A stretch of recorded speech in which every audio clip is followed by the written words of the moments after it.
مشاهدين مساء الخير، بنحيي حضراتكم وحلقة جديدة من أول حكاية ولقاء بيتجدد في أول يوم من أيام السنة الميلادية الجديدة. النهاردة 1 يناير 2011. كل عام وحضراتكم بخير. لقاءنا على الهواء مباشرة بمشاركة حضراتكم من خلال الاتصالات الهاتفية أو الإيميلات. حكايتنا النهارده حكايه مش قديمه لكنها في ازدياد لدرجه انها بقى ليها احصائيات. وعشان ما اطولش لحضراتكم، حكايتنا عن الزواج باجنبي او باجنبيه. جواز اوله فرح وسعاده، لكن غالبا وبنسبه كبيره للاسف بتنتهي بمحاكم وقضايا ومشاكل ممكن تستمر طول العمر. تعالوا نشوف ايه الحكايه لكن بعد هذا التقرير.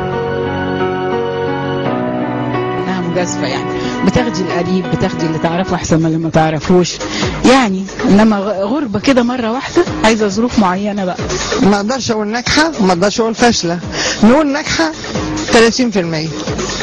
الطباع بتبقى مختلفه، البيئه يعني كل حاجه فيها مش يعني مش زينا، مش طباعنا. الجواز الاجانب مش تجربه ناجحه قوي، لان انا شايف ان هم لهم عاداتهم ولهم اسلوب حياتهم اللي احنا ممكن كمصر ما نقبلوش.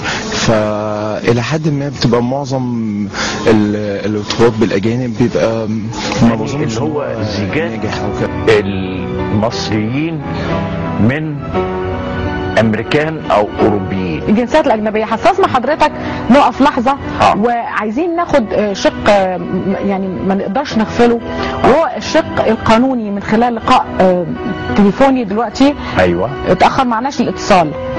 احنا بعد شويه هيكون لنا اتصال مع احد المحامين الكبار المتخصصين في المشكلات من الزواج من اجانب. قلنا هنرجع بقى لزيجات الشباب من اجنبيات بالظبط كده، وبيبقى برضه كبيرات في السن بنسبه كبيره، وكبيرات في السن لهدف ما ليس عاطفي خالص. خالص. هو الهدف اساسا منفعه وبراجماتيه خالصه، ليس الا يعني زواج عملي او زواج نفعي. كل فكره ازاي يوصل للهدف بتاعه. احنا معانا استاذ هاني احمد، محامي متخصص في زواج الاجانب وعضو اتحاد المحامين العرب. بنرحب بحضرتك معانا. اهلا وسهلا يا فندم. اهلا بحضرتك. طبعا يعني في شق طبعا قانوني يمكن بيكون هو يمكن المدخل الاكبر للمشاكل الاساسيه اللي بيعاني منها المتزوجين من الاجانب. انا عايز اعرف، رغم ان سؤالي ممكن تكون قماشته واسعه قوي، قبل ما اتجوز الاجنبي اعمل ايه؟ ان كان هذا الاجنبي عربي من دوله عربيه او من اجنبي من دوله اوروبيه، ايه اللي المفروض ان انا اعمله كاحتياط عشان اتجنب المشاكل اللي اسمها، خاصه مثلا اجنبيه بتاخد الولاد وتمشي على سبيل المثال، او ان الزيجه من عربي تكون زيجه قصيره؟ يعني ايه الضمانات اللي ممكن تتخذ؟ تمام. حضرتك الاول الجواز سواء بيبقى زوج اجنبي والزوجه مصريه، او بيبقى الزوج هو اللي مصري والزوجه هي الاجنبيه. اي مظبوط. الحالات والشروط اللي هي خاصه بالموضوع دوت واحده في الاثنين. طبعا عشان الزوج يكون اجنبي، يعني سواء مثلا جنسيته سعودي او كويتي او اي جنسيه كانت، ممكن حضرتك تعلي صوتك شويه، الصوت مش واضح. حضرتك بقول لك الشروط اللي هي بتبقى موجوده سواء الزوج اجنبي او الزوجه اجنبيه بتبقى واحده في الحالتين. فلازم شروط، الشروط دي اللي لازم الجواز يكون موثق عن طريق الشهر العقاري وهو في وزاره العدل. فالزوج الاجنبي او الزوجه الاجنبيه لازم يجيب موافقه من دولته عشان يكون الدوله الاجنبيه او دوله الزوج دوت تعترف بالجواز دوت. يكون في كل الدول يا استاذ هاني؟ في كل الدول يجب على الاجنبي ان ياتي بهذه الموافقه؟ كل الدول.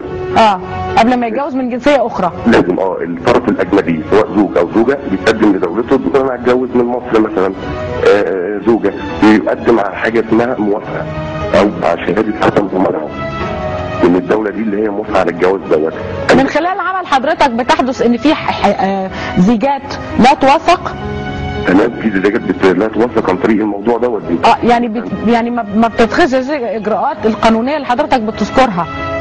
بيحصل بيحصل بنسبه قد ايه؟ بنسبه مثلا حوالي 70% 80%. بعض الدول ما فيش موافقه الدوله او ارادتها في الموضوع دوت. طيب، والزواج برضو من اجنبيات، خصوصا لما الشباب بيهاجر بره وبيبقى عايز ياخد الجنسيه المفروض يعمل ايه قبل ما يخش في حاجه زي كده، حتى لو كان عايز يتجوز من باب المصلحه زي دكتور حسين ما تفضل وقال بيبقى الجواز دلوقتي للمنفعه زواج نفعي. ومعظم الحالات بتبقى كده دلوقتي. بالتاكيد اكيد بيبقى فرق السن حتى كبير، بيبقى الشاب المصري بيبقى سنه صغير وبيتجوز زوجه بتبقى اكبر منه ب 20 سنه وممكن 25 سنه. وطبعا في بند في القانون بيقول السن بين الزوج المصري والزوجه الاجنبيه او سواء في الحالتين ما يتعداش ال 25 سنه. وحضرتك في شباب بيبقى سنها صغير بتتجوز زوجه اكبر منه بفرق 20 سنه او 25 سنه ما يتعداش الحد دوت عشان عايز يسافر ويغير من وضعه اللي هو ياخد اقامه. طب اذا هو بعيد مره ثانيه، اذا هو انتقل للدوله الاوروبيه وعايز يتجوز عشان ياخد جنسيه ما خدهاش من هنا وما فيش فرق سن كبير وبقى في اطفال، يعني بالتاكيد لازم يكون على درايه ووعي بقانون الدوله اللي هو قاعد فيها، هو بينفذ بيقدم على هذه الخطوه. ايه المشاكل عشان بس نتكلم فكره زواج الاجانب؟ يعني لو حصلت مشكلات، هل فعلا حصل ان احنا بنقدر المواطن المصري او المصريه لو تم التوثيق زي حضرتك ما قلت انه ياخد حقوقه، يعني يعرف يشوف اولاده؟ المشكلات اللي احنا بنسمعها بيعرف يجد لها حل لو هي موثقه؟ اي حل حضرتك، اي حل يكون غير الزواج مش موثق بيعتبر المركز لكن لو موثق يعرف ياخد حقه.